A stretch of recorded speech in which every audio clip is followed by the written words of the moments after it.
Kitobchi o'rtasiga kelib to'xtab qolar ekanlar lekin. Aziz uka, voy aka, kitob do'konida ishlaysan, kino ko'rib o'tirishingga qara. Undan manfaatli ish qilmaysanmi, kitob o'qimaysanmi uka? aka, qaysi birini ko'rsatasiz? Qaysi birini? Hammasini o'qib bo'lganmiz hozir. Shuncha kitob. Qani ko'rsatingchi, qaysi birini? O'qiganmiz uka? O'qigan ba'zi.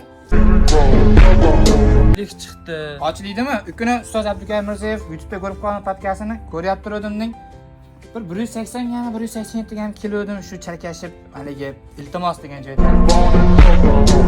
Falastinnichi? Aka, Falastinmi? Buni chiqqaniga ancha bo'ldi, endi rek bo'lyapti, endi trend. Lekin buni o'qib tugatganman aka. Zo'r kitob bu. Yomon ekan sohasi. Bilaman aka. Kitobchi o'rtasiga kelib to'xtab qolar ekanlar lekin.